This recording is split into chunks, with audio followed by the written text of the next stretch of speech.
Hi hello friends, welcome back to our channel சுவை வீடு. After a long gap ஒரு evening routine பார்க்கலாம் friends. Screen துணிலாம் close பண்ணி விட்டுட்டு எனக்கு வந்து ட்ரெஸ் சேஞ்ச் பண்ணி விட்டேன் ஃப்ரெண்ட்ஸ்.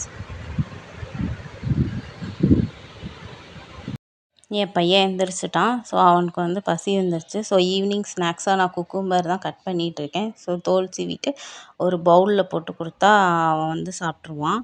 ஸோ குட்டி குட்டியாக கட் பண்ணி ஒரு பவுலில் போட்டு கொடுத்துருவோம்.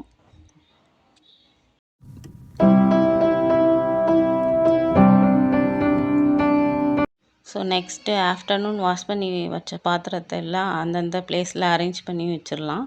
ஸோ தட் நமக்கு வந்து ஈஸியாக இருக்கும். ஸோ நெக்ஸ்ட்டு கழுவுறதுக்கும் நமக்கு வந்து ஈஸியாக இருக்கும்.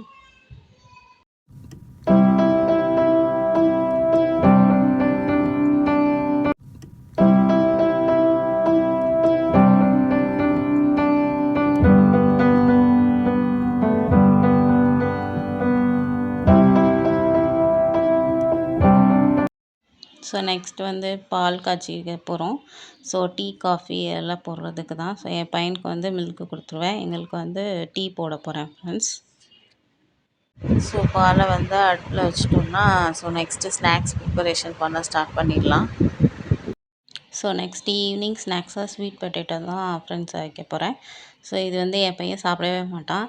ஸோ நான் வந்து நைட்டு டின்னர் சப்பாத்தியில் இதை வந்து பிசைஞ்சு அப்படியே நான் சப்பாத்தியாக கொடுத்துருவேன். ஸோ தட் அவனை வந்து சாப்பிட வச்சிடலாம். ஸோ இதை வந்து நான் குக்கரில் வந்து ஒரு 2 விசில் விட்டு எடுத்துக்குவேன் ஃப்ரெண்ட்ஸ். ஸோ தட் அவங்களுக்கு வந்து சாப்பிட்றதுக்கு நல்லாயிருக்கும். ஸோ நெக்ஸ்ட்டு மில்க் வந்து நான் எப்படியும் போட்டு கொடுத்துருவேன். ஸோ அவனுக்கு வந்து பால் பாட்டிலில் தான் குடிப்பான். ஸோ தட் அவனை வந்து நான் பால் கொடுத்துருவேன். ஸோ நெக்ஸ்ட்டு வந்து எங்களுக்கு டீ போட்டிருந்தது ரெடி ஆயிடுச்சு. ஸோ நான் அதை வந்து வடிகட்டிட்டு எனக்கும் எங்கள் மாமியாருக்கும் போட்டு கொடுத்துருவேன். ஸோ நெக்ஸ்ட்டு டீ இப்போது ஸ்நாக்ஸ் செஞ்ச பாத்திரம்லாம் இருக்கும். ஸோ அதை வந்து நான் வந்து சைட் பை சைடு அப்படியே கழுவி வச்சுருவேன். ஸோ தட் நம்மளுக்கு ஈவினிங் டின்னர் பண்ணுறதுக்கு ஈஸியாக இருக்கும். ஸோ எப்போயுமே நம்ம வந்து பாத்திரம் சேர விடாமல் பார்த்துட்டோம்னா ஸோ தட் சிங்க்கும் வந்துட்டு க்ளீனாக எப்போயுமே மெயின்டைன் பண்ணலாம். நெக்ஸ்ட்டு ஒரு பெரிய வேலை ஸோ மாவாட்டுறது தான். ஸோ பிஃபோர் அண்ட் ஆஃப்டர் நான் எப்போயுமே வந்துட்டு கிரைண்டரை கழுவிடுவேன். ஸோ தட் உங்களுக்கு வந்து தூசி இருந்தாலும் அதில் போயிடும். ஸோ நீங்கள் வந்து மாவாட்டுறதுக்கு வந்துட்டு ஐஸ் க்யூப்ஸ் போட்டு தான் நான் ஃப்ரெண்ட்ஸ் ஆட்டுவேன். ஸோ தட் உங்களுக்கு புளிக்காமையும் இருக்கும்.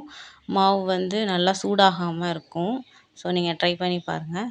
ஸோ நான் எல்லாத்தையுமே கிரைண்டரில் போட்டுருவேன். ஸோ நான் எப்போயுமே ஃபுல்லாக எல்லாத்தையும் சேர்த்து தான் ஊற வைப்பேன். அரிசி, வெந்தயம், உளுந்து எல்லாத்தையுமே நான் சேர்த்து தான் ஊற வைப்பேன். ஸோ தட் எனக்கு வந்து ஈஸியாக இருக்கும். ஸோ தண்ணி தெளித்து நம்ம அப்படியே மூடி வச்சிட்டோம்னா அது அரைச்சிரும்.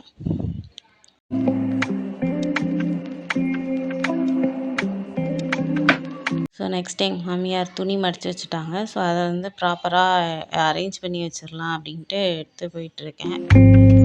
ஸோ அதை ப்ராப்பராக அரேஞ்ச் பண்ணி வச்சுட்டா ஒரு வேலை. என் பையன் ட்ரெஸ் ஒரு சைடாகவும் என்னோடய நைட்டிஸ்லாம் ஒரு சைடாகவும் அப்புறம் அவங்க அப்பாவோட ட்ரெஸ்லாம் ஒரு சைடாகவும் அரேஞ்ச் பண்ணி வச்சுருக்கேன்.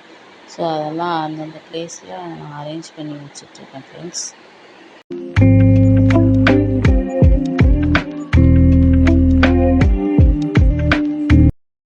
ஸோ அப்படியே சைட் பை சைடு மாவுக்கு வந்து தண்ணி தெளித்து விட்டுட்டே இருந்தேன் ஃப்ரெண்ட்ஸ்.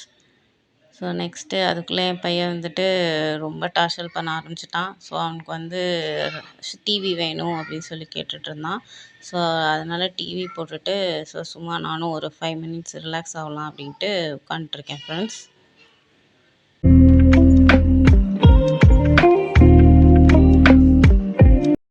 ஸோ மாவை அரைச்சி முடித்தாச்சு. ஸோ அதை க்ளீன் பண்ணிவிட்டு அதே மாதிரி கிரைண்டரையும் நான் வந்து எல்லாமே துடைச்சி நீட்டாக வச்சுருவேன் friends.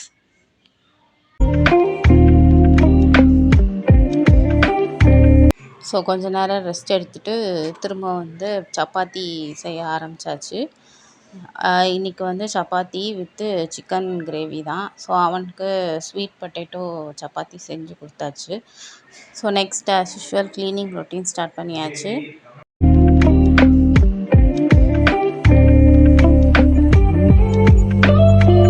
So hall and kitchen சூப்பராக ரெடி ஆயிடுச்சு. ஸோ இனி அவ்வளோதான். இந்த வீடியோ உங்களுக்கு பிடிச்சிருந்துச்சுன்னா லைக் பண்ணுங்கள், ஷேர் பண்ணுங்கள், கமெண்ட் பண்ணுங்கள் ஃப்ரெண்ட்ஸ். By bye friends.